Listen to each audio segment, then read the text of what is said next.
Hello दोस्तों, कैसे हो आप? मैं कोमल योगी और स्वागत है आपका कोमल सुंडा के इस यूट्यूब चैनल में। और दोस्तों, नए कक्षा में आने की आपको बहुत बहुत शुभकामनाएं। आज हम पढ़ेंगे कक्षा 2 विषय हिंदी पाठ 1 ऊंट चला। तो चलिए इस पाठ को जल्दी से जल्दी शुरू करते हैं। ऊंट चला भाई ऊंट चला, हिलता डुलता ऊंट चला।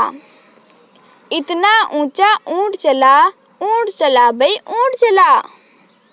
ऊंची गर्दन ऊंची पीठ, पीठ उठाए ऊंट चला। बालू है तो होने दो, बोझ ऊंट को ढोने दो। नहीं फंसेगा बालू में भी ऊंट चला। जब थक कर बैठेगा ऊंट, किस करवट बैठेगा ऊंट। बता सकेगा कौन भला, ऊंट चला भाई ऊंट चला। तो दोस्तों, ये हमारी कहानी पूरी हो गई। तो चलिए इस पाठ का सारांश जानते हैं।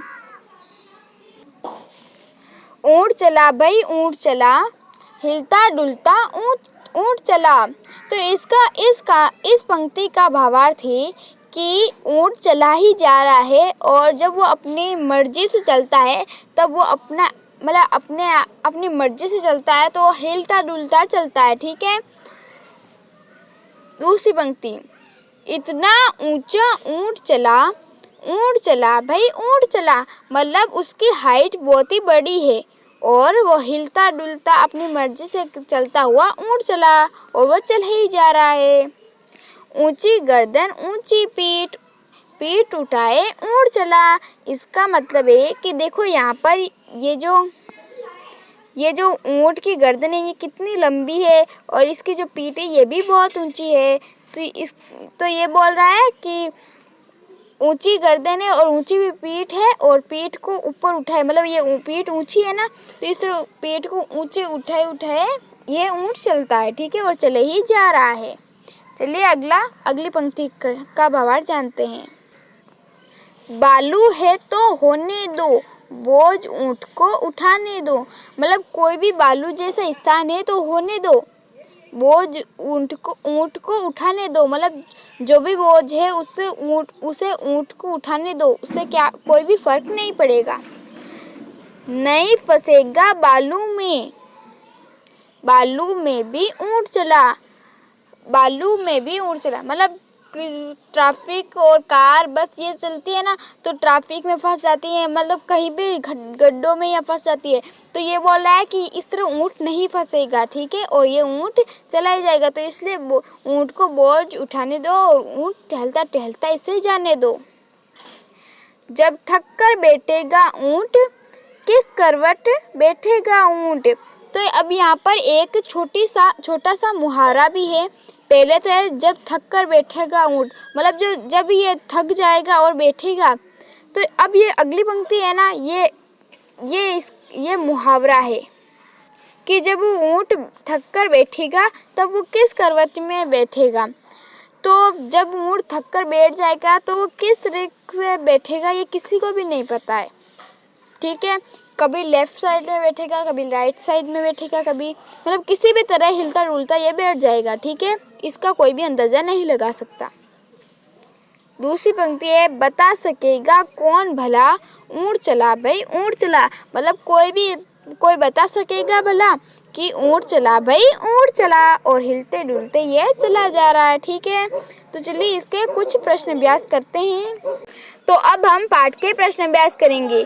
झटपट कविता पढ़ कर मजा लो। सबसे पहले हमें यहाँ पर एक छोटी सी पंक्ति दी गई है, और उन पंक्तियों को पढ़कर हमें नीचे जो प्रश्न लिखा है उसका उत्तर देना है ऊपर दी गई खाली स्थान में। ठीक है, तो सबसे पहले पंक्ति पढ़ते हैं। कुछ ऊंट ऊंचा, कुछ पूंछ ऊंची, कुछ ऊंचे ऊंट की पीठ ऊंची। अब हमें इसके नीचे एक छोटा सा प्रश्न दिया गया है। चलिए इस प्रश्न को हल करते हैं। अब जल्दी जल्दी बोल कर देखो, जीभ लड़खड़ा गई ना, कैसी लगी कविता। अब इस कविता को अपने मन में नाम दो, ऊपर दी गई जगह में लिख भी दो। तो यहाँ पर हम लिख सकते हैं ऊंचा ऊंट। ठीक है। अब अगला प्रश्न करते हैं। रेगिस्तानी। ऊँट रेगिस्तानी में ज़्यादा मिलते हैं। नीचे 2 चित्र बने हैं, सही जगह पर ऊँट का चित्र बनाओ। तो ऊँट कहाँ पर ज़्यादा हमें दिखता है?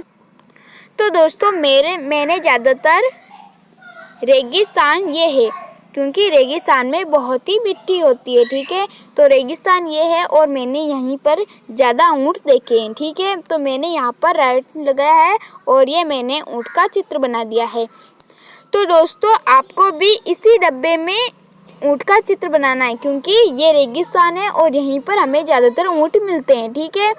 तो दोस्तों अगला प्रश्न है, बालू या रेत कहाँ कहाँ पर मिलती है? तो दोस्तों हम मिलते हैं अगले वीडियो में इस प्रश्न के हल के साथ। तब तक के लिए हंसते रहो और हंसाते रहो, पढ़ते रहो और आगे बढ़ते रहो। यदि आपने मेरे चैनल को सब्सक्राइब नहीं किया है तो सब्सक्राइब करें, ताकि आने वाला वीडियो आप तक जल्द पहुँचे। धन्यवाद।